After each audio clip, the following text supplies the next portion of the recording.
we're coming into this business trying to be dominant, Right. and we're on a tight budget, negative budget, no investors, no capital, and we need to run these for a very long time and not give up. Right. And so what we realize is that LA Fitness, it takes about a year for those ads to work. Consistency. This is the Leo Climaco Podcast. Welcome to another episode of the Leo Climaco Podcast. I have a very, very special guest today. He is the owner and co-founder of Forever Young, Mr. Carlton Wade Washington. Thank you so much for the podcast. What's up, man? It's a How you pleasure doing? to have you, man. Doing very, very well. Appreciate it, man. Appreciate it. And I gotta give a correction. I gotta give an edit real quick, man. Please. I was, I'm a smaller owner now. We just completed a transaction, so now my ownership has changed in the That's company. phenomenal. But yeah, no, I appreciate you guys having me. Thank you, man. Thank you. So let's start with the basics. Tell us a little bit about yourself and what you do. So presently, like you said, a co-founder of Forever Young, father of 3, family guy right now. Husband, father, business guy, and right now I'm in a transitional period. So, as you stated before, I founded a company called Forever Young with my partner Dennis, and we operated that for 10 years. And Wow. that business is in the business of making people look better or feel better, or a combination of the two, through medical science. So we have medical clinics that started with just our own, and then we franchise them nationwide. And these clinics basically play to people who are looking to optimize their health, their wellness, their health, their lifestyle as a whole. And we attack it from 2 sides. So we have an aesthetic side of the practice, and then we also have the health wellness side, which is really starting with a lot of injectable, vitamins, IV therapy, blood work, Love all that. hormones, things of that nature. And then on the other side, you have, facial aesthetics. So I always tell people anything that's going to make you look better doesn't require surgery. We can Right. do that in the office. And even now we're going into medical weight loss, which is probably a newer side of the business. So I think that's what encompasses most of my time right now is business and family. And I try to squeeze in as much fun as possible. I love that. I am a Forever Young client. I love what you guys do. I've been going to you guys for about a year now. I get my IVs done there. I get my facials. I get my TRT treatments from you guys. So I am a fan. I love what you appreciate guys it. do. Thank you. Why do you think Forever Young is so successful and so popular? So great question. I think a lot of the success came from the necessity to have success in the first place, meaning that the approach taken to this business was one where we had to claw and fight for everything that we had. And so, Like a true entrepreneur. yes. And so I tell people when we entered our business and entered the space, I feel like, and this is the case for a lot of businesses right now, a lot of people are asleep at the wheel. So a lot of people are taking Autopilot. yeah, and they're taking for granted their opportunities that they had. So it was a doctor who did maybe aesthetics. They were just used to being the only shop in town that did that. Right. And so the same thing on the wellness side, And so when we came in with this hunger to just be able to pay our bills and to not have people laugh at us, like, that said that this wasn't going to work. Right. I think that drive and ambition and competitive nature that we had really took on the identity of the business. And so people who came in during that time period really came into not only just a business to look better and feel better, but also something that felt like a movement where our staff was bought in, our patients were bought in, and even people who were not patients still thought that what we were doing was cool because that was the lifestyle that we were presenting to people, and we were presenting it to them in a very aggressive manner in terms of getting in front of people, as many as possible. And we also just did things that a lot of people seem to forget work now, which I always tell people is the old school approach to doing business. People seem to forget the fact that businesses existed during biblical times and For before sure. that. So I always tell people there was some guy who had a blacksmith shop that probably had a sign, had somebody, maybe had his son passing out flyers like, hey, I got the best swords. Right. Come into my shop and come get the best sword, and I'm going to warranty this sword with my character and with my reputation and with integrity. And then I'm going to have a lot of people coming back based upon that because it's a name that they can trust, right? Right. And so a lot of people think that to go into business, it's just putting up social media ads now and some digital marketing and you're going to be successful. And so we never relied on that. We relied on going and walking the patient across the threshold into the center, telling people we're going to meet you there tomorrow. I'm going to make sure your appointment works out. I'm going to make sure that this service works out. And on top of that, this is something that I give my mom. This is something I give my dad. This is something I give my friends. And it's something that I'm using as well. Right. And so I think there is like a lot that goes with that in terms of modern businesses leaving these techniques and opportunities on the table and people yearning for a place that they can trust, feel comfortable spending their money, know that they're going to get the result, and know that they're going to get treated with respect. And I think that that is flowing all through our business in terms of the way that we treated our staff, the way we treated our friends, our family, the community as a whole, and the amount of effort that we put into these things consistently is why today you're seeing that kind of success, which people always have that joke about the 10-year overnight success. Yep. It's all of those things combined. And so we treated our business with love, and in return, after time, it gave us that love back. That's great. Isn't it amazing how all the naysayers and the haters provide so much fuel? Yes, it's amazing. And I'm glad you brought that up because I actually think that that was also a driving factor because there were times, there's a guy, I'm going to name him. I think his name was Todd Falone. And this guy was with some like Hormone Logics or something like that. And I remember he got on Facebook and was making fun of my business partner and I with his one shop in West Palm Beach or wherever the hell it was or whatever. And he's like, you guys have no knowledge of this business, look like some idiots, whatever. I remember this guy. I don't know where the hell he is now. He sounded scared. I know he doesn't have what we have. And there's so many other people that competed in our space that if I could figure out the names, I love to name them because I want them to know that my man's got receipts. Oh yeah, and it's so helpful when they made comments like that, or for instance, we had another competitor that called us 2 men in a truck of hormones. I think it might have been the same guy. I think it might have been the same clown.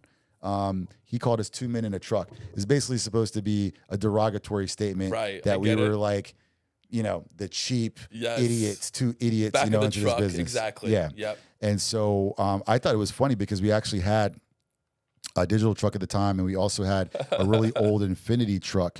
It was like a 2004 Infiniti truck that my wife drove the kids to school in, and it was wrapped. It wasn't the best wrap. Right. It was like wrap 101 in terms of basically it said like quality. Viagra here, Botox here, here's the phone number, website. It was just all put together. And it was so funny because that's probably what he was referring to as well. But little did these people know they were calling. Like my wife is in traffic and the moms are just calling. Where did you find out about us? I'm behind this white truck. That was like every single day. And so a lot of our competition looked at us like that. Plus, I think they assume with our physiques, my partner was like, he's a pro bodybuilder. He is training me at the time. And so I was in excellent shape as well. He's probably walking around at like 6-7% body fat all the time. I'm walking around at like 8-9% every day. And people look at you and they're like, look at these 2 dumbass bodybuilders. What could they know? And so the Jocks. hate, yeah. And the hate and the underestimation was great because every time they did that, we would just become more obsessive. And so if he wasn't stalking you at night on social media and all over the web, I was stalking, or the both of us are stalking. Right. And it goes back to what we were talking about before, of people taking their position for granted and not understanding that there's these 2 hungry guys that got to eat. We like nice things. I got kid over here that's expecting me to be somebody. Yep. And everybody, including your family, is like just waiting for your closed sign to show up. And so all of those things are great driving factors. Love it. And I tell my son about that all the time now, in his, basketball, for instance, we go places, people don't believe how old he is or whatever, because he doesn't look his age. And they're like, the parents are on the sideline just screaming, talking crap and trying to get get into his head and mess up his game. And I tell him this is like such great fuel It is. for your success. Such a great experience. Yeah. And now it's just laughable. So, when my memory serves me, I like to try to get out there and mention, a few names every now and then, because all of the people who did that type of hate that you're talking about, none of them are on our level now. So That's amazing. Yeah. If you don't have any haters, you're doing something wrong. Yeah, I believe that now. I didn't really like that comment back in the day when maybe your haters might have been right. Right. But now it's like, yeah, and I saw somebody say this the other day. I think it was Andrew Tate. You have to look at your haters too. You got to look at your haters, because these people are criticizing a lot of the time something that you're doing that's positive, or at least moving you and your circle in a positive direction. Right. And then you go and you go click on their profile, go investigate who they are. They're not doing shit. Yeah. And so you start to believe that hate is synonymous with you actually doing something right. Yes. Because you definitely don't want to emulate the lifestyle of the hater. No. It's They like, I feel would never threatened want by to be you. That's why they hate. It's so funny. Yeah. Because, a lot of the people that I know, it's that are doing well, they don't typically have those type of feelings towards don't. people. They're high vibrational people. Yeah. They don't have time for that lower negative energy. You might not like a person, but even still, if that person's doing okay, it's like, okay, I don't like them, but objectively, you got to be able to, they're really good at that thing. You got to respect it. Exactly. Yeah. Tell me about your marketing tactics, because I go to LA Fitness and I see your face all over the TVs. So I love it. Every time I see it, I'm like, oh, that's Carlton. So that's the point, and it simply I used to not want to talk about stuff like this, because I thought that it would be giving away a secret. So I thought that if I were to explain certain tactics to people that to me don't seem like rocket science at all, it seems like common sense. Right. I thought that somehow I was giving away an advantage to someone else. Now I realize, and I say this to everybody now, when I'm in conversation like this, I don't really mind too much, because I know that your audience, and this has nothing to do with you, Right. but it's your audience. It could be Tony Robbins' audience. It could be anybody's audience. Doesn't matter. People just aren't going to do it. You're not. You're not going to do it. So I feel maybe 1%, if that. Yeah, just not going to do it. Yeah. And so yeah, I'll answer the question. I mean, nothing that I do for marketing really is that complex or complicated. It is simply looking at marketing as an investment and not as an expense. Got it. Marketing is an investment. It's not an expense. And if you want to do business, I see people a lot of the time getting too analytical and too caught up with everything's got to be quality. Everything's got to be perfect. For me, the way I market myself and the way I market my business and the way I would market any business is with a shotgun approach. Okay. I'm not trying to be analytical. I don't care. I just want everybody to know about my business, and we'll sort it out later. So we just want to go, we're shooting fish in a barrel. Maybe there's some, toxic fish in there we can't eat. Maybe there's some crabs and some, I don't know, some eels in there. Right. I don't know, but maybe there's also some salmon in there, so whatever. We'll sort it out, and we're going to clean the fish later. Let's throw a big enough net, catch what we can. We'll sort it out later. I like it. And so that example you gave of a advertisement at LA Fitness is just one of maybe 100 things that we might have going that we're putting in motion all the time. And it's kind of like, you're just putting all these different balls in the air one at a time. Boom, boom, boom. And then it becomes a juggling act, and the juggling act is paying for it all. Right. You know what I'm saying? Or managing it all, but you're putting more balls in the air. You're managing. And these balls are all attracting different impressions and different types of people. And we like to mix them in with not only digital ads, like you saw, anybody can do that, right? Right. But then it's the other side. So it's like, okay, how many times is this person going to see this ad? Well, we realized, for instance, with LA Fitness ads, and this is where most people fail, the LA Fitness ads didn't work for quite some time, and they were expensive. Wow. And so we're coming into this business trying to be dominant, Right. and we're on a tight budget, negative budget. no investors, no capital, and we need to run these for a very long time and not give up. Right. And so what we realize is that LA Fitness, it takes about a year for those ads to work. Consistency. Yeah, it's the impressions, and then what we're doing is while we're waiting for that to cook, we're going to go right to the patient. So I'm going to go in the most non-conventional manner. So I always tell people, we could be at church on Sunday passing out flyers or shaking hands or whatever, but we're not too good, and we're not, like, again, and if you go to church, if you're a Christian, Jesus went everywhere. So we might also be at your local gentleman's club, right, passing out flyers there. Like, we're not going to discriminate. For sure. Again, this is a big, got plenty of good approach, customers there too. right? Yeah. So cool. We're going to welcome in the Christians. We're going to welcome in the guy that lives in the strip club. We're going to welcome the stripper. We're going to welcome Jewish people. We're going to whoever. It doesn't matter. So there might be somebody on my team that's Jewish, and they might be in the synagogue, having conversations and changing people's lives and doing stuff like that. So the secret to my approach which I could consider a guerrilla marketing approach, is that I don't want to get bogged down in the details. I don't need to get too bogged down in the analytics. Yeah, you want to know how much leads are costing and things of that nature. Sure. Yeah. But we need to keep this train on the momentum going. Keep the And fire again, lit. we'll sort it out later. As long as I'm tracking, for me personally, I'm always tracking top line revenue and customer satisfaction. If my top line revenue is going up and my customers are satisfied, I can always right side my ship, as long as we're being, responsible fiscally. But I see so many people just get so bogged down and like, I don't know if this is going to work. I don't know. What do you think? Try it, test it, and through that testing, you can eliminate things that don't work and then double down on the things that do, and then just pile more and more on. Like with my marketing budgets, I always want to see how much I can spend. I want to spend more. I want to spend more with my vendors. And so I get more return. I was going to ask you, what's the percentage of your monthly income that you're spending on advertising? So I mentioned earlier that we did a transaction. So now we have CEOs on board, Right. a board, people to report to. Prior, I would say when initially starting the business, we're like 13% year one. Nice.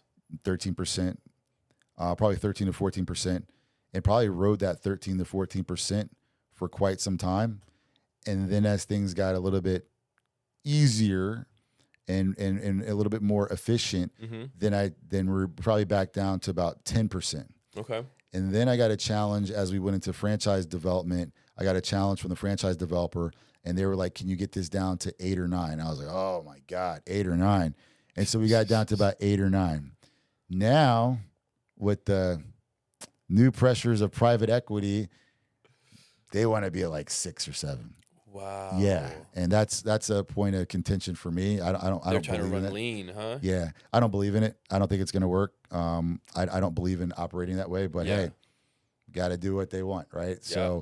So now it's lower than it ever has been before. And but again, I always tell you, my philosophy on marketing is that marketing is our bread and butter, and I want to run marketing as high as possible. Any entrepreneur who is going to act off of something that they hear today or from your show, you can't be afraid to market and brand your business, and you can't be afraid to make the investment. And that investment a lot of times might be a number that you're uncomfortable with. Right. But if you're not doing that, then you're not giving yourself a chance to succeed and Then you breathe. shouldn't be an entrepreneur. Yes. I agree with you 100%. Yeah, fully leveraged. I mean, I think that's the best way to go. The next business that I start, I will fully leverage myself in terms of marketing and branding, to the point that I'm all in, and I'm giving myself an opportunity to be successful in this business. You mentioned franchising. Yes. What is franchising, and why did you pick that route? So franchising is, most people, what I found in franchising, first of all, is being franchised, it's a very small community of people. Even though you see a lot of franchises out there, it's a very small community of people still. And franchising is simply taking your concept, no matter what it is, whether it's your plumbing concept, whether it's your house painting concept, whether it is a daycare or whether it is a medical concept or food, and allowing someone else to take your business that has been formatted to be like a business in a box with your operational strategies, your policies, your procedures, and your methods, and allowing someone else to operate this business, share in the success, and you are basically compensated with a royalty from that. The royalty meaning that every time that they're paid, they're paying you a percentage of that. Got it. And they're paying you for support, and they're paying you for your know-how, and they're paying you to avoid mistakes. And they're buying into that, right? Yes. And so this is something where if you follow the process and the system is sound, you should be able to emulate the same success that the franchisor, the original business, is having. And in terms of how we got into that, I just gave the guy yesterday a big thank you who got us into that. Again, I like to keep things to myself for a while until I know that I'm kind of settled, and now I'm fine with sharing it. But there was a guy who, at the time, we were at 2 locations and growing and making a name for ourselves. And again, at that time, like I told you, we were marketing probably like around that 13 to 12% range. Heavy budgets. And we're really trying to build a brand. And so there's this guy who kept on emailing me, and I kept on deleting it. He was like, hey, I want to talk to you. I think you should franchise your business. And I was like, whatever. I get all these emails. I don't have time. Right. I kept on deleting it for months. And then one day the guy was like, hey, have you been getting my emails? I really think this would be a good opportunity. When can we get on the phone? And I had like a down day. So I was like, fine, let me call this guy. And we had a conversation. And it was a guy. His consistency paid off. 1,000%. 1,000%. I called this guy. And he was like, look, I want to talk to you. He's like, I think that your brand has everything that it could take to be a successful franchise. And we're like, whatever, dude. What's the catch? He's like, there's no catch. Let me walk you through. I was like, let me see if I get my partner on. We'll get on. He was like, let me get on a video. I want our founder to talk to you. So he gets on. He's like, hi, guys. I want to introduce myself. Told us who he was. He's like, I have a company that helps companies like yours franchise. We only want to work with companies that have these elements that we think could be successful. Right. So we talked to him. We live in South Florida. We're skeptical. We think everybody's a scam. For sure. So we're like, man, but this guy's sparking our interest. And so we're like, look, we're very untrusting. We want to meet in person. And he's like, man, he's like, you guys live far. I live far. He's like, I don't usually do this. He's like, I usually do this process on the phone. I don't leave my office. I'm the CEO. We're like, look, dude, we need to have a dinner. We need to have our wives present. And the reason for that is really so they can pass a sniff test, bringing their intuitions to the table. Right. And then we'll talk. So he's like, fine. Where do you want to meet? What's a halfway point? Hard Rock Hotel, Hollywood. So we meet, and we have about a 3-hour dinner with the wives, and everything went smooth. That's awesome. Everything made sense. No red flags. Answered all the questions. No red flags. Both spouses were like, okay, I think we could do this. So we agreed, and we signed on with this guy. And he told us, we had a big party, a holiday party that we always have. And he told us, he was like, hey, he's like, I want to make a bet with you guys that you guys are going to sell hundreds of licenses. And he's like, I want to make a bet. And he's like, I forgot what the terms were. He's like, if I lose my bet, he's like, I'm going to bring you a big bag of money. But he's like, if I win my bet, you guys got to bring me a bag of cash for this amount. I bet you this is going to happen. And it was crazy because we got really caught up. And I finally, after the transaction we just did, after the sale, I called him. I was like, let's go to lunch. And we talked, and I was like, man, every single thing that you told us became true. Wow. And then some. So by the time I went to lunch with him 4 years later, we are at 40 plus locations open, over 150 units sold, opening 2 stores every month. Wow. And every single thing that he said. 2 stores every month. Yes. That's nationwide. amazing. Yeah. And everything he said was true. And there's a guy named Hussein out of Miami. He's a Iranian guy who was a franchisor who decided, hey, like, why don't I get in the business of like helping people franchise their business, because it's a daunting task. For sure. And so he helped us do that, and he was right. And that's how that idea came to fruition. It was a guy who was blowing up my email, and I just was putting off. He saw that potential. Yeah. In Forever Young. Yeah. That's very cool. What have you learned about being in a business partnership for 10 years? Wow, that's a great question, man. I learned a lot. A lot of people are surprised that my partnership worked out for so long. Because I've seen many that failed. Most, I would say, most fail. Do. Yeah. It can be very difficult.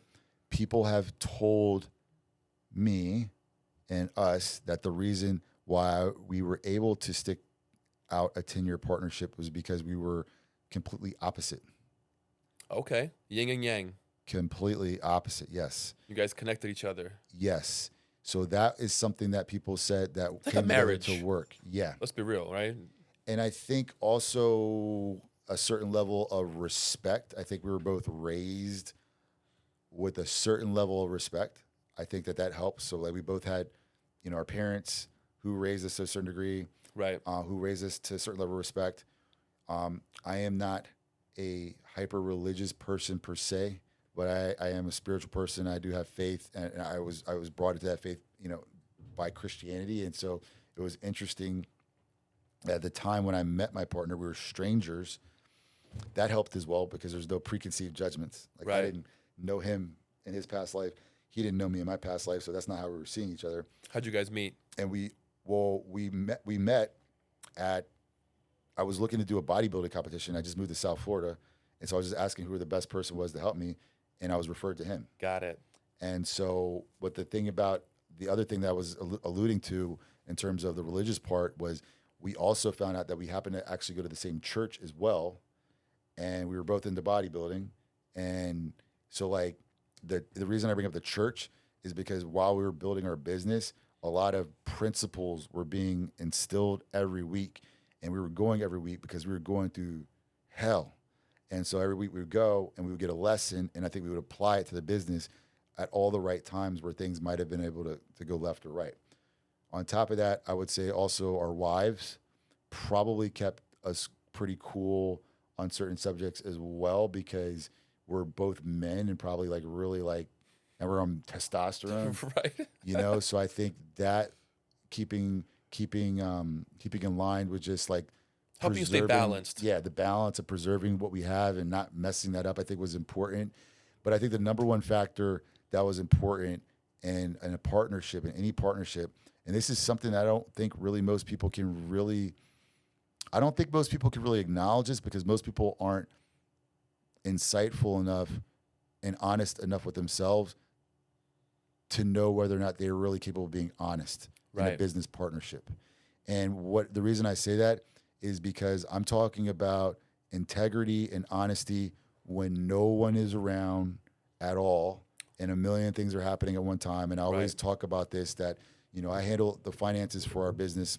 I was a business administrator, and it came down to the little times, I think, early on in our business where we were both broke as hell and where we're handling money and where I think both parties realized, and I know for sure I realized this, that like if I take anything, if I take the $100 that didn't go in the ATM for a deposit, or even $1, if it's $1, $100, or $2,000, Right. no one's gonna know the difference. Right.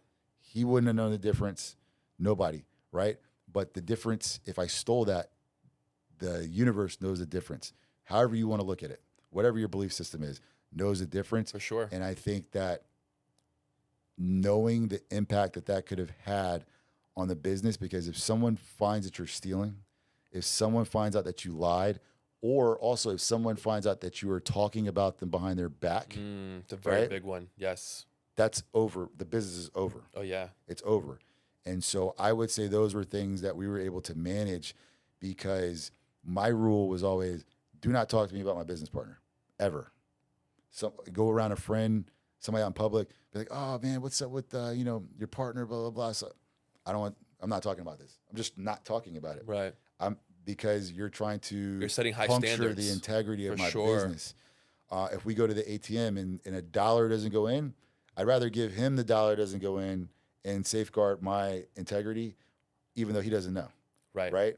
Or whatever it is. Everything's split down the middle. And so we didn't mess with the money. That's key. Didn't mess with the It's a money. good lesson. Didn't talk shit. Even in everything stayed in the house, stayed in the family. And so we didn't have people out there that were like, oh man, I heard your partner's doing this over here. Right. You're like, what? Like you got to go confront them or whatever. No, it was just like, nah, it's not happening. And during this process, I think I can't speak for him, but I know personally, I think we retracted more and more and more into our households in terms of trust and, Right. and tightness and security of what we were building. So nobody wants to jeopardize what was going on. The integrity was that very normal. high. Yes. Now, again, I don't like to make it seem like I'm some like Christ-like God, figure or Right. whatever that's incapable. You just of doing have those high things standards, and you don't want to go beneath that. in the business. Yeah, For sure. especially. Yeah. That doesn't mean like, look, it's protecting what you have, right? So it's Right. protecting something that. So maybe that level of integrity might not be for something else. Like there's plenty of people I know that I'll talk shit about. You know what I'm saying? Like plenty. But I'm not gonna talk shit about my business partner. Right. And I'm not talking shit about my business. Because that's your other marriage. It's like Right. talking shit about your wife. Right. You don't do that either. I don't do that. Yeah. Don't do that either. Exactly. Yeah. Don't do that either. You're right. And if I did do that, I wouldn't be married. 100%. Period. Probably be divorced. Yeah, absolutely. So yeah, it's just like that. Like It's like cheating on your business partner, right? Like stealing the money, sort of, kind of. yeah, to me that's worse. That's the worst thing. That's horrible. Yeah, That's horrible. I agree. Yeah. So I think for me partnerships can be very difficult. I think people need to be really honest about what they're good at. They need to be honest about the timelines. They need to be both grounded. And I think other thing is I think both of us were willing, hard to break, and willing to put up with some certain level of pain. I think bodybuilding that helps for sure, and sports and stuff like that. I've found that they say that people who are athletes don't see pain the way other people do. Not that they're superhuman, but it's a higher pain tolerance, right? Exactly. Where like there's some people that are like walking around like with a bottle of Tylenol with them all the time. Yes. Or some of these people that are like on like these opiates and stuff like that. They're bubble because wrapped. They have like a little bit of a back pain. Like, Yes. oh my God, my pain. I got to get on disability. Go to the gym. You might not have Right. that back pain if you fucking work out. And a lot of athletes, that's just like, oh, that's just my pain. That's Right. there. And we just work around it. It's like football players, Right. you know? Yeah. Those guys are walking full of pain. So I think the pain tolerance and threshold level was very high. So it makes people less susceptible to turning on one another and stuff like that, and doing all that real petty stuff that people who are, I guess what you would say is vibrating on a lower level, that's the kind of language that they communicate in. Yes. Petty, stupid bullshit that it lacks foresight, 100%. Patience. Scarcity mindset, Right. Yeah. not in abundance. Yeah. You spoke about church. Let's change focus a little bit. What role does God play in your life? And what role did it play in you being who you are today? Major role. I was brought up in the church. My dad's a ordained Baptist minister, and I hated church growing up. I hated church. I used to get into it with my cousins when I was young, and people in my family. I was like, I don't believe in Jesus Christ and all this stuff. Like, whatever, I never took it seriously. For me, when it was time to go to church, it was time for me to go to sleep. So I would just go hide in the balcony and go put my head on the wall. Or when I got old enough, there was a little like an arcade across the street that had, Street Fighter. So I would just skip church. And but I guess repetition, consistency, those things are kind of sinking in. And so I was really anti-religion, anti-church. I was like, this is just bogus, man. This is stupid. And then life. It's a lot for a kid to take in. Yeah. Especially, some kids take to it quite well. Yeah. They just emulate their parents. They go and they clap along and everything. I was like, no, this doesn't make sense. I have so many questions. Yeah. And no one would answer my questions. They're like, shut up.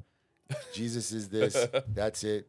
And so I wasn't really going for that. But then life happens, and you start to pick up on if you're capable of this, and again, this takes introspect, and it takes being open to this, life starts happening. Things start happening in your life that may not always make sense to you. Right. But they do make sense in a universal,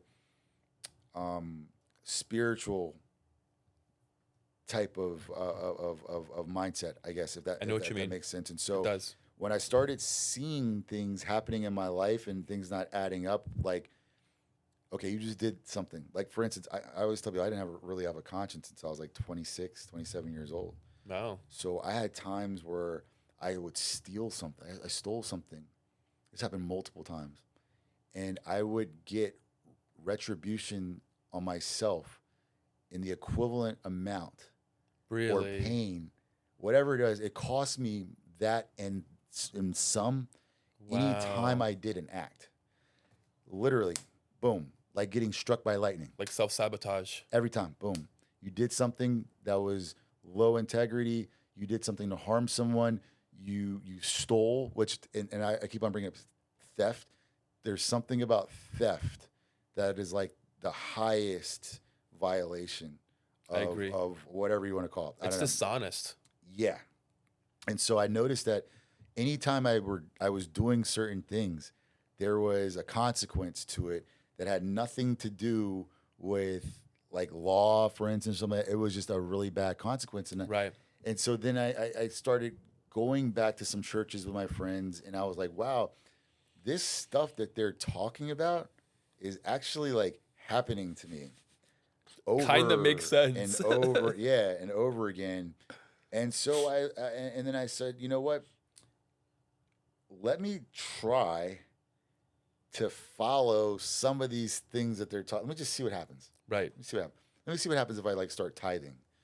Let me see what happens if I just start treating everybody really, really, really in a positive manner.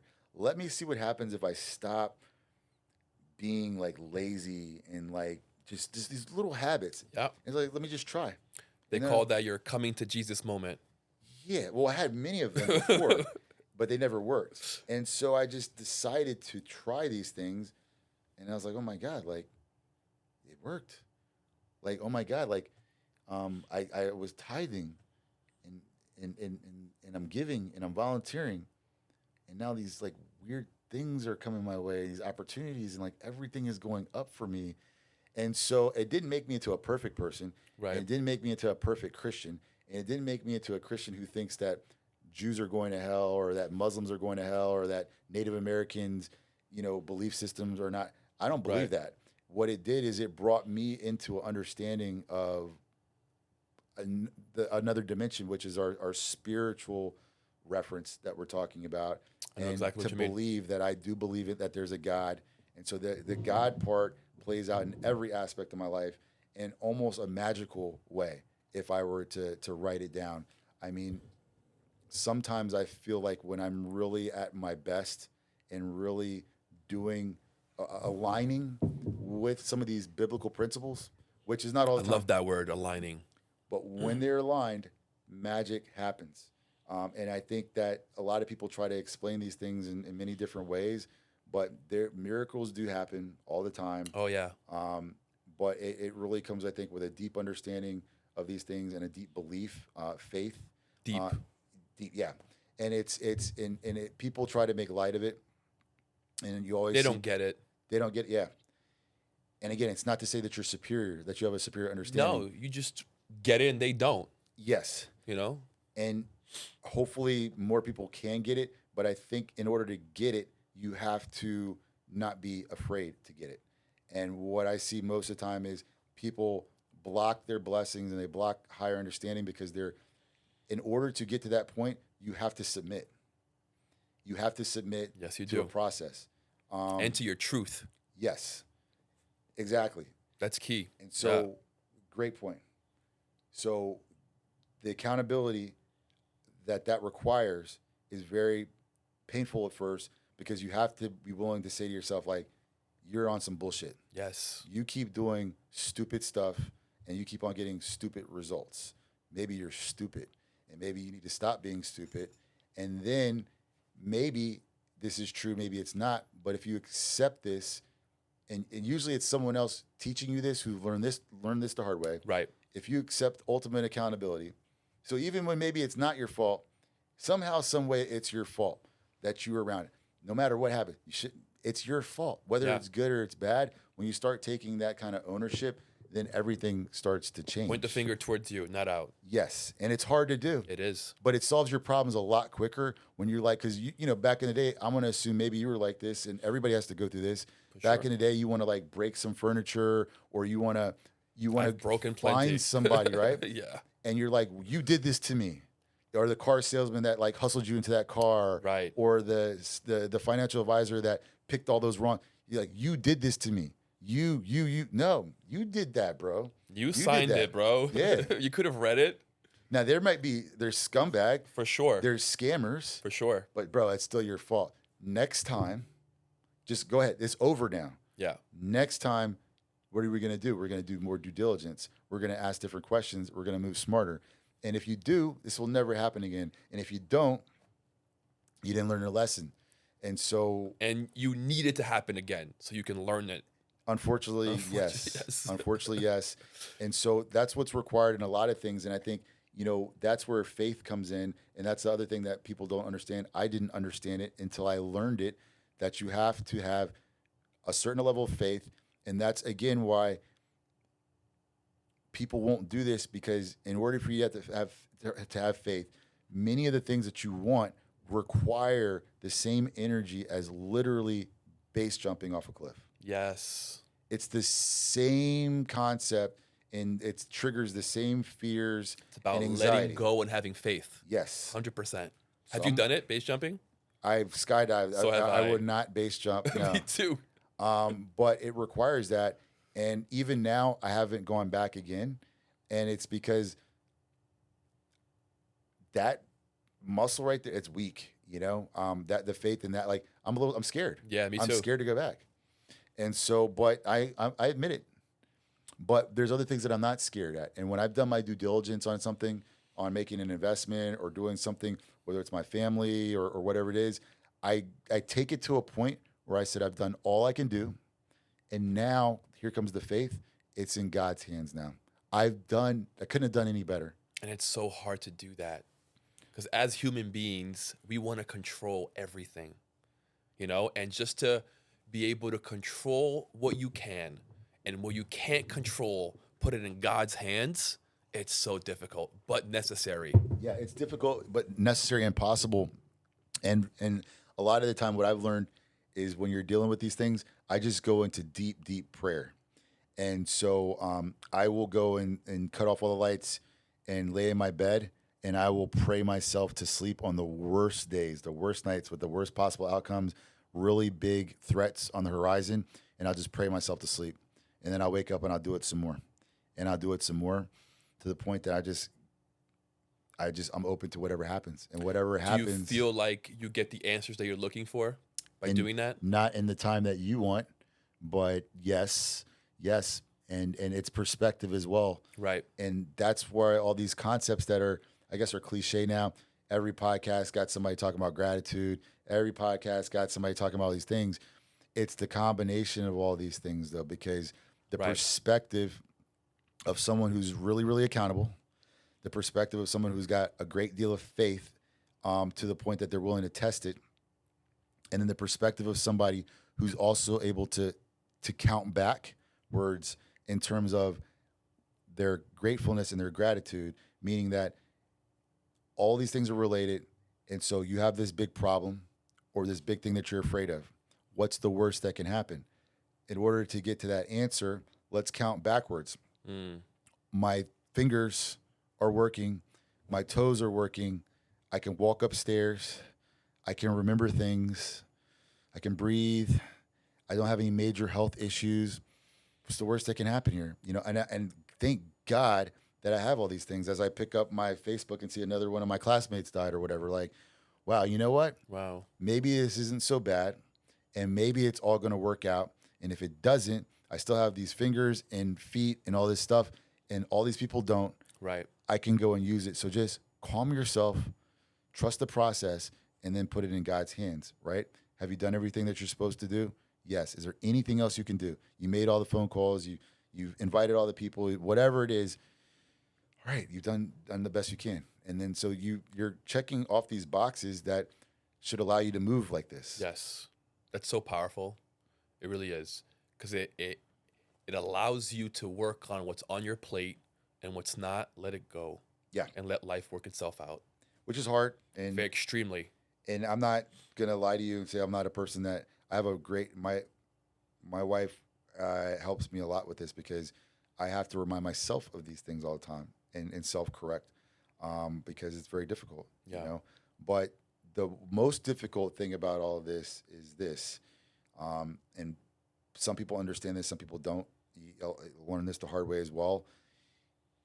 If you're operating like this and you are grateful and you are hopeful and you are faithful and you are appreciative of just the little things. The fact that you're just sitting here today, like if you can get into that, and the fact that you didn't get in a car accident today, and the fact that you have kids that are healthy, if you can get into that mindset, that means you have arrived at a certain place.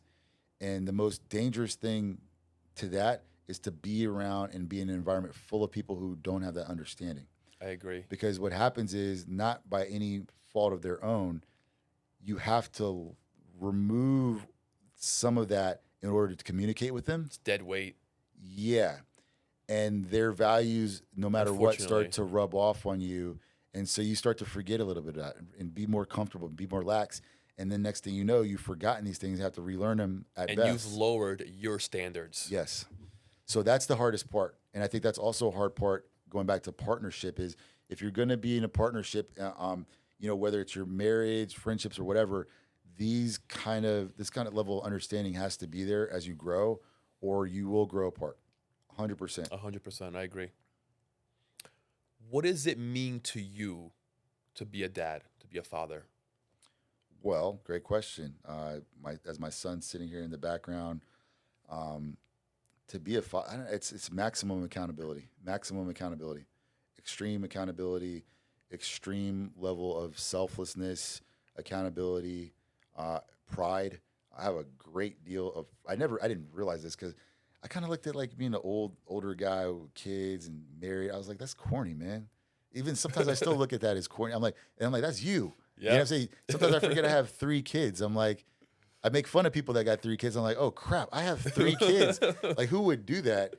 But it's I think for me it's pride. I have a lot of pride in being a dad, and all the way to the finish, meaning that the same accountability that I have to have for myself, same accountability I have to have for my kids. For If sure. one of my kids turns into a fuck up, there's a good chance that some of that's my fault.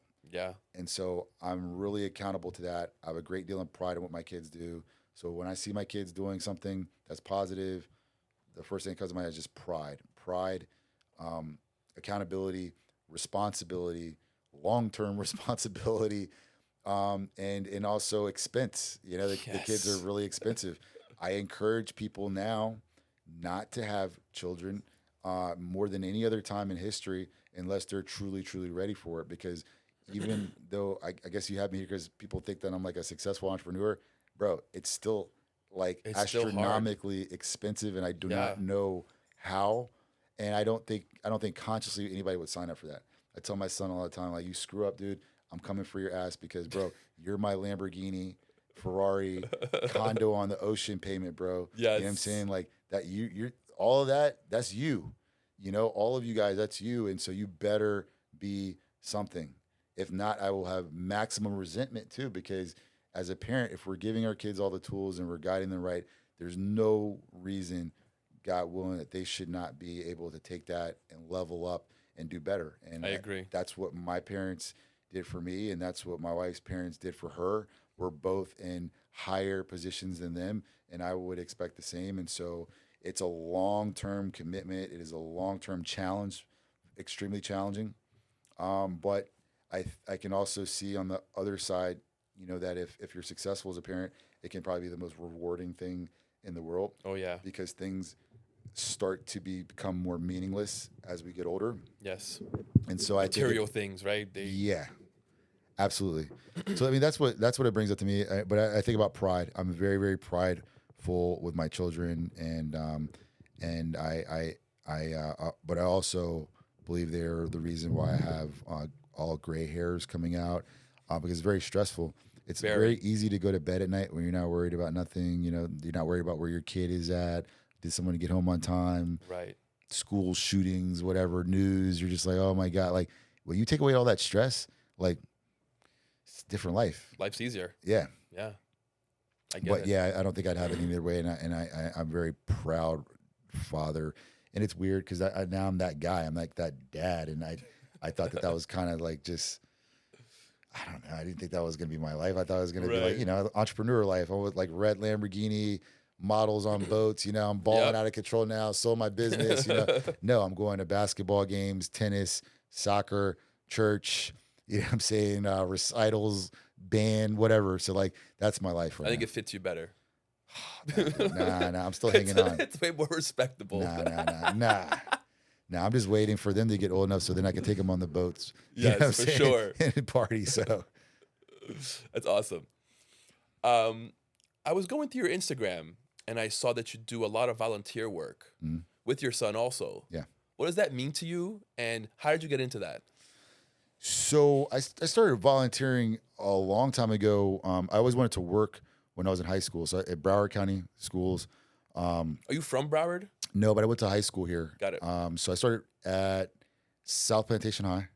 I started volunteering, and I started volunteering at the Humane Society of Broward County because I couldn't work. No one would hire me. And so my parents let me do it, and I volunteered there for a couple of years. And then I also, over time, my mom kind of just like would talk about that. They're both involved in civic organizations that promoted volunteering. I didn't really know why she promoted it at the time, but so I was like, okay, it's volunteering. And then there was a prerequisite for a program that I wanted to graduate from high school that required you to have like 250, 300 hours. So I was like, cool, like I'm going to do that. And I got out of school early to do it. Nice. And work. And so I did that. And then throughout my corporate career, people wanted you to do volunteering, and I was a part of another organization called Kappa Alpha Psi, and so like I also volunteered with them, and it was a great feeling outside of your superficial corporate life, right, to go, yeah, and again, the reason I was able to come to all these realizations that we just talked about is when you're going to deliver food and goods to underprivileged people, and you're going into their homes and you're seeing how these people are living, you can't help but to be like, oh my God, man, you have a lot to be grateful for, man. You got a lot to be thankful for. It puts some real perspective in your life, right? Yes. Humility. And then I realized that over time. And so what problem is that I got away from that. And so when I started my business, I got so into my business, I got away from that for a while. And I realized that when I was living in Boca Raton, and I realized that I was going to my office, back to my office, events in Boca, to my office, back to my office, events in Boca, sometimes Miami Beach, sometimes events in Fort Lauderdale, but that was it. Only people I was interacting with were affluent people with money. Mm-hmm. Only people I was also interacting with were Caucasian people, down here in South Florida. And one day I had to go, I was going to visit like my mother-in-law or something. She lives like, she doesn't live in that community. And I was like, dude, and I went to stop to get something to eat. And I was like, oh my God, at the Lauderhill Mall. If you don't know what Lauderhill Mall is, it's not the nicest mall. I'll just put it like that. Not a nice mall at all. It's not a nice area per se either. Right. And it's definitely not affluent. No, community. definitely not.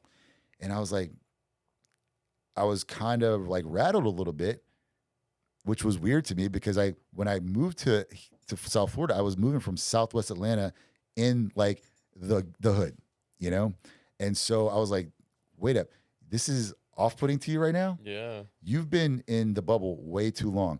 You have been in this like perfect, heavenly, community for too long where there's no crime and there's no litter and there's nothing. And that's scary because you're starting to, this is the first part of you forgetting who you are and where you come from. Being unrelatable to that community. Exactly. And it was starting to rub off on me. And I was like, this is not good. This is not good for many reasons. And it's not good because I'd also come off of being bankrupt, which is why I was in the hood in Atlanta, because I was rebuilding my life. And I thought to myself, do not forget where you come from because this can happen to you again. And you need to realize and always have a memory of where you came from and have a healthy respect for that. So I had an opportunity to start volunteering again, came through my church. Just so happened it was with a organization called Kids in Distress, which really had a soft spot in my heart after the campus tour because it's foster care, adoption. I was adopted. I was born in foster care. And so I was like, this is great. And it allowed me to get back in touch with the community, working with kids. It's close to your heart. Yes. And the impact is so big that I was like, I'm going to do as much of this as possible. Not only, to give back, but also to keep your perspective in check and to make sure that I'm in line with all these things that we talked about in terms of there is a universal contract, universal law out there. I don't care who, you can ignore this if you want. If It you're will not, bite you in the ass if you do ignore it. yes. So I got to keep giving. If I don't give, I can't receive. And if I receive too much and I don't give, something bad is going to happen. It's going to be taken away. So it's like, I got to keep giving. And then, back to the question about, being a parent and a dad. If my kids turn out to be fucked up, that's my fault. So I got to take them out of this bubble too. Yes. Got to take them out of Boca. I don't want them to turn into a Boca kid, a Parkland kid. Right. Look up these zip codes if you guys don't know what I'm talking about. I don't want them to be that kid. I don't want my kid to end up in a rehab, you know what I'm saying, because they were so affluent. They got affluenza or whatever, you know what I'm saying? I don't want that to happen to my kid. I've seen these kids. Yeah. All of these neighborhoods are full of these kids. You're like Hunter Biden type kid. Yes. Who came from the best of the best. Who need a reality check. Yes. That's the parents' fault. Yeah, That's I agree. your fault. Most of these kids that turn out like that, it is because of the parents' neglect to take the time to do this. And so when it comes to giving back and it comes to charitable activities, it is not enough for you to be wealthy or be well off and just give your money. That's not really a great It's too gesture. easy. Yeah, Just writing a fucking check. It's too easy. exactly. Your time is the sacrifice. And all throughout history, look at all these civilizations. Why do you think these people are doing sacrifices? Why does sacrifice come up in everything? Right. It's a sacrifice. And so again, you want to stay close to the people. You want to stay close to your community. You want to stay close to reality. And the minute that you start forgetting, this is the thing. Now I'm an employee, by the way, of my company. So I talk a lot of shit about this. I'm always on the side of the people. Like people are struggling out here. Yeah. A lot of people are doing so well in their life that they are so far removed from another person's struggle that they can't even conceive it. They can't relate. And so then that's how you treat people. And then that's how you're treating your employees. And that's how you're treating people around you. And that's where resentment is built up and hatred is built up because you're talking to someone as if they are living the same lifestyle as you, as if they can do the same things that you can do. And that is just such a disconnect. And it's the root of probably half the issues that you see now is that people just forgot about people. Yeah. And so volunteering is very important to me to keep my feet on the ground and to make sure that I'm staying in balance with what this universal law seems to be. If you want to get somewhere and if you want to be able to operate on faith, you have to be filling up that bucket and paying your dues for that faith to work as well, because faith without acts is dead. That's biblical principle right there. That's beautifully said. Yes. So you want to have faith. You want to beg the Lord to give you all of these riches and your business to take off and all this, but you're too lazy or you're too good or don't have time to go down to your local Boys and Girls Club or to go clean up trash on the sidewalk, whatever it is, you're not giving the signals, and that's why it's not working for you, because you're not willing to do these things and you don't even understand what I'm saying right now. Right. You can't even fathom yourself doing that or giving back to somebody else who needs. Right.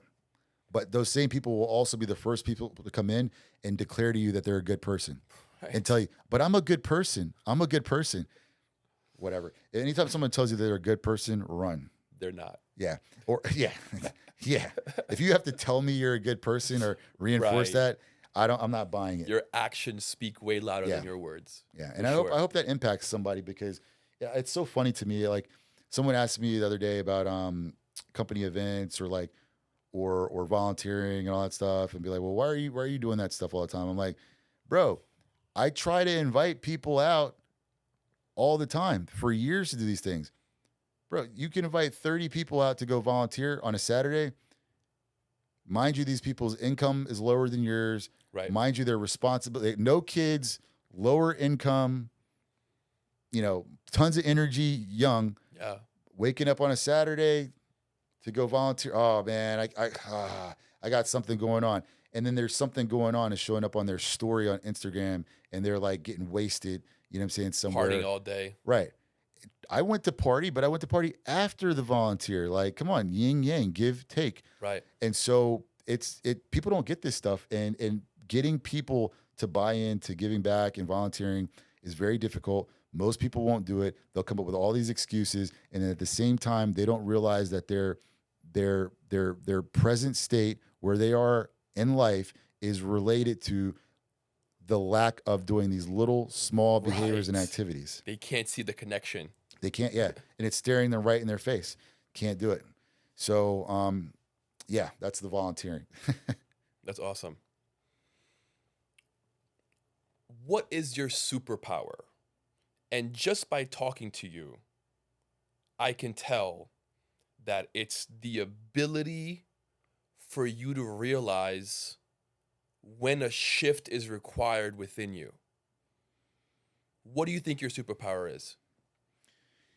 So it's funny that you say that because it's actually, I guess you're kind of saying something similar, but it's going to be a little different. I think being a versatility. I think being able to communicate with many different types of people on the same wavelength is a strong suit of mine. So I can go to an impoverished area, sit down, break bread with someone, be accepted, be allowed in, and be comfortable there without that like Right. fear or whatever. Right. I can go into the highest of the high arenas and either sit there, listen, observe without rattling any feathers, or communicate as well where need be and anywhere in between. And that's something I have a lot of pride in, is the ability to be intuitive enough to know when to speak, when to shut up, how to infiltrate these areas. And then that goes into the skill of getting people to do things in mass. Right. My superpower is able to get people to do things in mass. So you see that when it comes to branding, marketing. You see that when it comes to franchising, growing business. I'm not an organized person. I'm not an operations person or anything like that. What I do know how to do is to get that net, cast the net, get the people, and then we figure out what to do with it later. And that's more of a skill that has been connected to probably something that's more intuitive, which is learning how to work with many different types of people, racial, differences, income differences, whatever it may be, Right. background, cultural. That is something that I would say stands out the most. And I don't know if I have any others. So, Sounds like you're a natural born leader. yet to be determined. We'll see. Well, I think what you just described are the characteristics of a great leader. I wouldn't be able to answer that. Okay. So, yeah. Who was Carlton in high school? Good Lord. It's like my son's in this studio today, so You give me a PG version. in high school, my freshman year of high school, I was trying to figure things out. Probably like most people are, and so I was always a nice person. Wanted to communicate, wanted to make friends. Freshman year was a blur. I became somewhat of a delinquent. My freshman year of high school, towards the end, got into some things that I shouldn't have been getting into. I did not feel like I was part of the in crowd, or I didn't fit in high Right. school. And I moved schools, and that was a rough first year. When I went to my sophomore year, I moved schools, and that was another adjustment. So I continued doing things that I should not have been doing, and continued doing things to mask my anxiety Gotcha. and all Loud this and clear. I know exactly what you mean. this discomfort. Yeah. And I pulled away from sports, and really filled a lot of my time with things I shouldn't have been doing. And there was a gap there. And I think I reached a low point at that point. Then my 11th grade year, I started figuring out high school. I think that's where a lot of this came from, because I went to a school that I would call pretty violent, very unpredictable, almost to the degree of like Lean on Me, if you've seen that, in terms of Yeah. anything could happen. You could get stabbed, you could get jumped. That was common. Wow. Fights were common. Getting jumped was common. You had to pick the right ways to go to class. The violence that happened outside of that, parties and things, that was real. We lost, classmates Wow. each year, shootings and stuff like that. And so I think learning how to navigate all of that was something that helped build that skill. And I knew I needed to get out of school. And so at that point in time, I was like, how the hell am I ever going to get out of high school? All I get is D's and F's. And I learned that they had a business program there that allowed you to focus on business and then get a job. And then that was part of your school. So I went to school, did business, actually got decent grades for the first time That's ever. awesome. And then I was able to spend all the rest of my time productive working. And at the time, you know, my parents and I had a lot of back and forth, super high hormones going crazy. Me and my dad kind of, you know, bumping heads to, you know, to the point that I was like just really frustrated. And so when I went to counseling and we finally figured out like, hey, if I could just get a car and just go to work, I think, you know, I can just let me just be on my own. And we kind of agreed to that. And so I went and bought a car with some savings I had. It was a $2,000 car, Honda Accord, 86 hatchback, piece of crap. I own the exact same car. Really? Yes. Are you serious? I had mine was a Civic, a 1986 Honda Civic hatchback. Yes. 4 gears. Yes. I had 5. You I had had 5. 5. Yes. And that right there was a pivotal moment for me because it allowed me to put all my energy into like work. I was proud to go to work and I was proud to do a good job at these places that I was working in. So I put my energy and focus into that. And then then girls came into the equation. And that was a whole nother learning lesson. So I went a little girl crazy for a while. But after that, I kind of stabilized into a person that was just all about work and just I enjoyed working. I enjoyed that and having my own little independent life. And I did that. I met my wife, who I married today, when I was 16 years old. Wow. And between partying, working, and those activities, and then her in my senior year, I was able to get through school and get enough belief in myself and enough ambition that I wanted to carry on further, you know, and it got me through that period. I'd say if you ask other people, they'd probably just say Carlton I'm leaving out a lot, but I didn't have a conscience still in terms of, so there was nothing that was out of question for me to do. Do you feel like you were in survival mode? Absolutely. I mean, so, you know, if you looked at my backpack, I had survival materials in the backpack going to school. I was definitely afraid. Well, you kind of had going to high school based on what you're saying. Yeah. I mean, it was complete survival mode. And looking back, that survival mode was what allowed me to be able to get along with lots of different people. Right. Because that was also the problem at my school, was that the school was an experiment of how do you mix affluent, middle class, and lower class populations together. It was a desegregation that was happening in the schools on purpose. Very interesting. So the problem was you were busing kids from the impoverished parts of town and then picking up kids like myself from a middle class part of town. They're seeing you get on the bus thinking that you're like Richie Rich, right? Because they're coming from the worst of the worst. There's resentment and there's there. a lot of animosity and resentment. Yeah. I didn't understand that when I was there, and I didn't understand until I left, and I was like, oh my God. You know, so learning how to be able to hide that and to be able to communicate and work through that, navigating that was probably what allowed a lot of this skill to happen today. But high school was wild. High school was a lot of fun, but it was not as constructive as it could have been. And I would not want my kids to be behaving the way I did. Plus, it wouldn't be allowed for you to behave the way I did now. Right. We didn't have cameras. Right. Our stuff wasn't recorded. No cell phones. Yeah. Police let you off with discretion and their own discernment. Right. Go home. Leave your car here. I'm giving you a warning. All these things, you know. Things are different. And the teachers didn't have this litigious. The teachers and administration had this litigious frame of mind. So the teacher sees you doing something. Maybe nobody else saw it. Look, don't do it again. I'm going to work. You come to my office. I'm not telling your mom. I'm not wanted telling to the help principal. you. Yes. Right. So all of that helped. And it still took me another 8 years to get my conscience up because I didn't have a bottom in terms of what I do, whether it was if it was a fight, if it was theft, if it was other things. There was nothing in me telling me, no, this is not the right thing to do. Right. And it wasn't a reflection on my parents. That was just me, you know? And so high school was a wild time. I thank God to have made it through, but I don't think it was a good representation of who I am today. that makes sense. It does. A connecting question, a little political, but what are your views on the current state of America? Unfortunately, pessimistic, extremely pessimistic. I've visited a lot of major cities recently.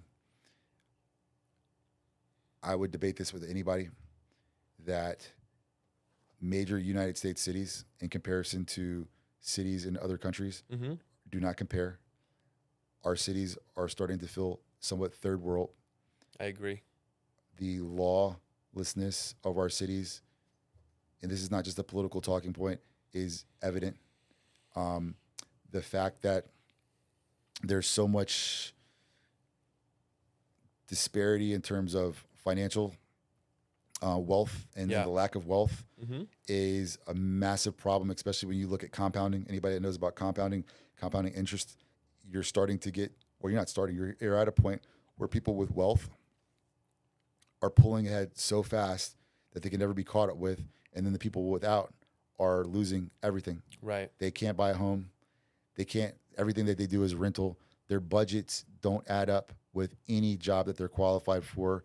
And so in terms of what's going on in the United States right now, I think it's a major issue, whether it's our education, whether it's the fact that we're not protecting our kids and we're not protecting consumers from things like social media, all of this toxic stuff, the fact that we are, and again, I don't believe that marijuana, for instance, should be like a criminal offense. Right. But I think people need to take a hard look at why we're legalizing marijuana. As a person who's always been an advocate of marijuana, that's not good for most people. There is a reason for that. There is a reason why, as more of these things are allowed, things keep on getting worse because Right. some people can't self-regulate. Some people are having a hard enough time getting out of bed prior to marijuana use. You give that to somebody now, you're taking away any hope You of them stay ever being sedated productive. all day. Exactly. So you're promoting these things. You're promoting alcohol at the highest frequency ever before, and then you're wrapping it with culture, arts, Right. music that these children don't understand is repetitive training for them. And so every single place that they go, every single screen that they turn on, they are becoming a victim of influence of things that is not helping them at all, period. And they're seeing the compounding of wealth also through these devices. And so a lot of people, natural reaction to that is just to give up. Right. And Feel so hopeless. Exactly. So right now, that's how I feel the country is. I feel like the people who are the majority are the people that are in that 70, 80% who are probably in a place where they are hopeless. Yeah. They're probably in a place where if you do the math on where they're at, there is no pathway to success. And they're realizing this and they're masking it with all of this stuff. And then you have the people, the percentage of people who are successful, they're just pulling away and they're not interacting with these people. They're not feeling these people's pain, suffering. There is no compassion. There is no empathy. So we're just allowing it to happen, right? And this is the consequence is what you're seeing now, which is a country which is unrecognizable to people of, I don't know how old you are, I'm 44 years old. I grew up in a time where things were getting better and better and better and better and better for quite some time, for the majority of my life. And now I don't see that. And this is coming from a person who has a good life, have a nice neighborhood, have healthy kids, have a healthy wife, have a healthy business, massive upside. Things are going good for me. But with all of that being said, I am not bullish on what I see at all. And I always have things in the back of my head in terms of plan B and plan C if things continue to get this way. I always tell my wife, I would not be surprised if we become immigrants one day somewhere else.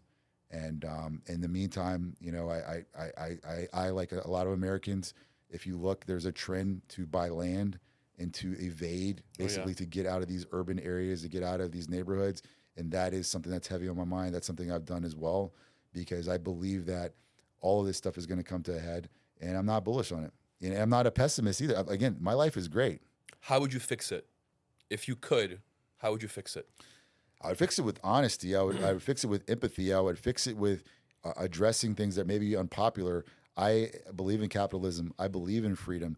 But we're getting to a point right now where we're pushing things like these weight loss drugs on people as a solution for the horrible things that we're marketing and selling to people. Talking about Ozempic? Yeah. We're using this as a solution for everything instead of just telling people like, hey, look, something's happening to you. Yes. Something's happening to you. There's something that you're eating that's doing something to you. There's no nutrients in your food. That's why you're feeling like this and you look like this, and that's why you're hopeless. That phone that you have, these social media companies, look at the data. They're ruining your children. They're ruining you. They're ruining, look, again, accountability, I'm ruining me, right? Yes. I've noticed that my level of attentiveness, of focus, of the ability to sit still, my attention span is shrinking. Yeah. This stuff is bad. I drink alcohol every now and then. Would I mind if it wasn't around? Would I mind if it wasn't advertised and everywhere that I go? No, I wouldn't mind. Like, make me work for it, okay? Right. Like, and be okay. yeah, like fine. Let's talk about the harmfulness of alcohol. Let's publicize that. Let's talk about the harmfulness of a lack of physical activity. Let's publicize this. If you get people moving, if you get people with proper nutrients, proper hydration, proper sleep, and give them these things, that's the first thing that's going to spark some desire and self-love. Yeah, to be better. I would, if I had all the control in the world, I would stop. And maybe that looks like, I don't know, maybe it looks like dictatorship or something like that. I would stop the negative, harmful promotion of artists, food, drugs, alcohol, and violent acts to people. And I would manipulate them into thinking that things that are positive are the new trend. I fucking love that. That's what I would do, because even on my own social media, once I figured this out, I've tricked myself into so I moved all the big booty girls, all the influencers, all that. When you look on my social media now, I've done the same thing recently, right? You get tired of it, and you get brainwashed. Fill it up with stuff like this. Yes, you fill it up. Now it's funny. My son's in the background saying I'm lying. It's funny. Even with doing all that stuff, they put it on your explore page. Yes. But I've removed all this stuff, and so they suggest it to you, right? And so when you try to bring you fill back it in with all of my stuff is about stocks, investing, crypto, fitness, nutritional tips, a little bit of comedy, and things of that nature. What I realize is now I'm obsessed with all these things. All I want to talk about is the market. All I want to talk about is crypto. Yes. All I want to talk about is the next house I'm going to buy. All I want to talk about is passive income. And it's also trained me to be patient, because ever since I've started doing this for a couple of years now, my stock portfolio has grown. My dividends are coming in great. I'm achieving more of my goals. It's because I'm brainwashing myself on purpose into thinking that this is the only thing that matters. Right. So I don't care about anything else other than like investing now, So that's what I would do. And people say it can't be done, but that's a lie. There's people that don't want it to be done. We don't have to get into that. But look at what's happening right now, and look at how people are bending what is bad for you to be good for you. And you'll notice when you look at people who are successful, and you get to see a lot of them down here in South Florida, they're all here, or they at least have a house here. Yeah, for sure. Look at them. Look at what they do. Look at their body composition. Look at where they spend their time. Do they let their kids have TV? Do they let their kids have devices? No. Right. You ever see like Fast a food? really successful obese guy? Yeah. No. Show me somebody that's on the billionaires list. Show me somebody that's like running all these like Fortune 500 companies. Show me these people and start to look at their traits, and then you'll start to see they're selling you shit that they don't do. They're selling you stuff to your kids that they won't give to their kids. Right. They don't eat the same food as you eat. They don't drink the same water that you drink. They do not go to the same restaurants. They don't go to the same clubs. They don't want to live in your zip code. You don't even realize your zip code is like in a flight plan for the airport, and that all of that exhaust is like dropping down in your neighborhood. You can't figure out why everybody in your neighborhood is sick. Like, it's down to that level of attention that you got to pay to dig yourself out of where you're at. And I believe people can be impacted with this information, but again, they're not going to listen to me. I'm just some small local business guy, right? You need to have a lot of money and a lot of influence. And you also have to have the one thing that most people don't have, which is that Martin Luther King style faith that I know I'm going to get killed any day, 100% chance of me getting killed. My mission is so much greater than that I don't care. And that's the only person that can bring a message like what we're talking about to people in a meaningful way. But it kind of seems like you got to die to be able to bring those messages. That's crazy, right? Yeah. I mean, I'm not going to go too political, but, there's people out there that are bringing messages that are unpopular, right, to people, and look at what happens to them, all across the world. People can't even realize that these people are imprisoned. These people are getting, false charges thrown at them. You say something and you get too close to the truth. Next thing you know, you're a pedophile or whatever. They will do anything. They'll find a way to get you. Yeah. And I think people are kind of waking up to that right now, but I think we have a long way to go. I got a few more questions for you. What is your why? What is your purpose? What drives you today? Freedom. Pure freedom. I don't like people telling me what to do. I'd rather die than someone telling me what to do. And I'm dead serious about that. I do not believe that people have the rights over me that they believe that they do. And I don't like it. I don't want to be told what to do. And so, and I want my kids to be able to have as much of that independence as well. And I have things to prove. I have things to prove to my parents. I have things to prove to my wife, who says she doesn't need me to prove these things to her, but I still want to prove it to her. I have things to prove to my son and my daughters. I have things to prove to myself, and I just think the world, it's a massive chip on the shoulder. Oh yeah. And my why is to do that, and my why is to also be able to look back without regret, even though I know I'm going to have some. Even for the little cowardly thing of not wanting to do skydiving, that's a regret that I'm going to probably die with. And it's irking me right now. But the why is freedom. And I just want to get to the highest level I can, where I can give everybody the middle finger, man. And I want to do what I want to do. I want to do it my way. And I want to get as close to that as possible. And that's my why. I want to get as far away from the system as possible, far away from other people's influence and control as possible, and live the life that I always thought I could live, and that most people believe that they can. It's a beautiful answer. And it's a great segue to my next question. What's next for you, and what is your dream? So I'm trying to figure that out right now. I'm under contract right now to work with Forever Young for a couple more months. But again, I told you I don't like working for people. So I'm trying to figure that out right now. I want, the only thing that I can do is something that I believe in. One of the things I would like to do, and if anybody's out there, got any suggestions, I wanted to do a product or a service that I can get behind and market and brand, especially a product. I love products. I've never been able to sell a product before. So that's one thing that I like. I don't know about that. Forever Young is a pretty dope product.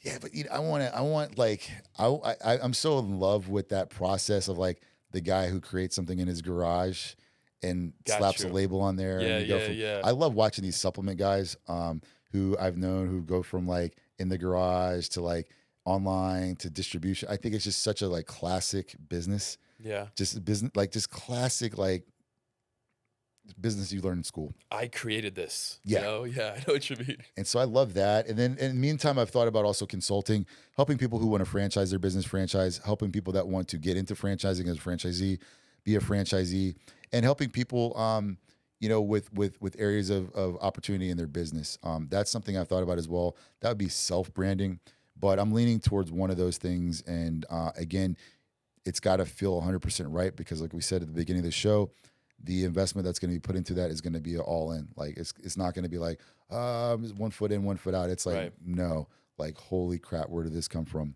15% marketing. Not, bro, 35% marketing. Whoa. 35% marketing budget. High roller. Yeah, 100%. Some people think that's crazy, No, but those are the same people that be like, that doesn't make sense. How did you do it? Be like, well, I told you, 35% marketing budget. Some people just don't get it. No, they don't. But they I don't know. 6%. Exactly, man. So yeah, it's gonna be one of those things. God willing, I pray about it every single night. I annoy my wife about it every single night. I'm sure a couple of my buddies are sick of taking my phone calls now because I'm being really annoying. But it's got to be organic, and I'm annoying because I care and I want to do it the right way, and I want it to be something that it's not going to work if you don't believe in it. If I don't believe in it and you don't believe in me, it's not going to work. So it has to be where I come to you and I'm like, Leo, I got this cup here is the best cup ever. Like, and you're just like, I got to buy that cup. It's got to be like that. Like, I don't know why this is the best cup ever. This guy told me I'm going to buy the cup. It's got to feel like that. If it doesn't feel like that, I can't pull the trigger. I love that. I'm going to ask you to look at that camera and give 2 tips. 1 for a starting entrepreneur. What would you say to that person? And 2 to a new father. What would you say to that guy? Tip number 1 for someone starting a business is to give yourself the opportunity to be successful. And the way to do this is rewind this show and look at the tips that we just talked about. The most important thing, first and foremost, in my opinion, is for you, take some time, go somewhere by yourself, whether it's Starbucks, the beach, maybe a trip, sit down and hold yourself accountable and ask yourself, what am I doing right? What am I doing wrong? When's the last time I did something wrong? Am I really being honest? Like, what's that thing I did last week? Like, that wasn't right, right? Like, that's not good. Like, what are the areas of opportunity for me to improve? Okay, how did I get there? My fault. My fault. My parents are not a factor in this anymore. My wife, my girlfriend, my friends, this is all my fault. And how can I fix it? That would be my first step. And then from there, once you reach your bottom, then go ahead and remove yourself from everything and give yourself the opportunity to be successful. So by removing yourself from everything, I truly mean everything. So we have a vice. You like to smoke weed. Cool. Maybe I like to smoke weed back in the day too. I don't know. We're not doing that right now. You like to drink alcohol and party with your friends. We're not doing that right now. Oh, but this one more time. No, we're not doing that, period. We're not drinking or smoking, period. Oh, well, what about my friends? They like to hang out every weekend. You know, they're going to think that I'm weird or something. Okay, bye. If they're your friends, they'll be there later. So we're not even talking to these people anymore. What are you doing? I'm working on something. I got to get back to you. Set yourself aside from all these things. Then here's the other thing. You might not like this. You need some spiritual guidance to take you on this journey. I'm not telling you to go to church. I'm not telling you to go to synagogue. I'm not telling you to go to temple. I'm telling you to go to somewhere where you can get your spiritual life intact and get some perspective, because that's what it's going to take. So once you cut out the noise and the vice, the spiritual side is what you're going to need to lean on in these times of uncertainty that you're about to enter. If you don't have that, you're going to break, you're going to falter, and then you're going to go back to the vice, whether it's drugs, alcohol, women, which by the way, or men, whatever it is, the sex stuff. If you're a single guy, it's time to stop doing that as well. All of these represent sacrifice. I know that you want to go out and party. I know that you want to go out and drink. I know you want to go smoke. I know you want to go on vacation. That's a big one too. You're denying yourself all of these things on purpose. So get the spiritual side together, get some counseling there, cut out everything and everybody and show the universe that you're willing to make a sacrifice. Do these things, and then the physical aspect as well. While you're doing this, work on your body in the meantime and your nutrition. So you're working out and getting your body into the best shape, getting your spiritual health into the best shape, and getting your mental perspective in the best shape. This means that you're going to be so strong together in a complete manner that people are going to have a very hard time breaking you, and you're showing the universe or whatever it is that you believe in, this guy that you believe in, that you are serious enough about what you want to, this journey that you want to take, that maybe, just maybe, this entity will bless you enough to allow you the opportunity to move forward. I believe it takes all of those things that people are always saying, mind, body, soul, and people just think it sounds cool. No, it's when all these things are aligned that you become something very, very powerful that people cannot penetrate and people cannot beat. And so that would be my recommendation. You can go and do these things and then lock yourself in a Starbucks for 1 week and create a multi-million-dollar business that will change your life. All you need is Starbucks, caffeine, 1 week, mental, spiritual, physical health, and you can do anything that you want. Anything that you want. in that manner right there. And that's something that I warrant because I've done it 2 times now and it works, and I'm about to do it again. And in terms of fatherhood, I have 3 different kids, so I've learned different things about fatherhood over the stage. I have a 23-year-old all the way down to an 8-year-old. And I think fatherhood is simply all about being your best version of yourself. Once you have a kid, it's your duty to model the best of the best that you can for your kid. And you got to do it every single day consistently. And it probably goes along with the business part that we just gave advice on as well. You probably need to get your mental, physical, and spiritual health in order as well if you have a kid, because it's no longer going to be okay to sleep until 3 o'clock because you're hungover from Saturday or Friday night partying. After a while, it's going to catch up to you. After a while, it's going to pour into your child's life. And then when they have any kind of delinquency whatsoever, you have no way of holding them accountable because it's probably your fault. And so there's just a maximum level of accountability and responsibility required in being a father. And although people like me are not perfect because I screw up a lot, you have to want to win that game just like any other one. And it's long term. That is not a race. That is a long term marathon for the rest of your life. And I would say, don't disrespect your kids by being a lesser version of yourself.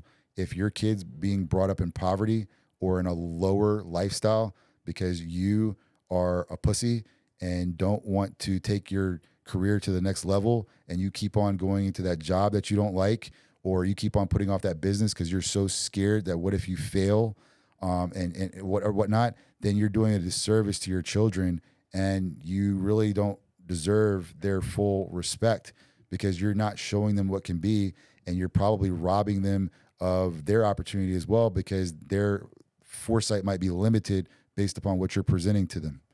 And so these are things you got to take really seriously. And these are the things that if you don't, end up being massive regrets that we carry with us into our next life.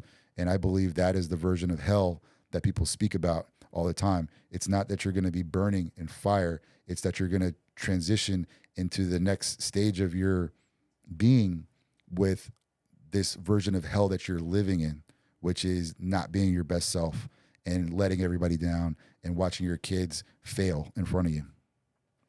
Man, that was fucking phenomenal. Oh, thank you, man. That has to be probably the best tip ever given on this podcast. Thank you. And that first entrepreneurial tip that you gave is literally a multi-million-dollar tip, a line to thrive. That was beautiful. Thank you. Thank you. It's the only thing I know. So I found this out the hard way. I wasted many, many years of my life.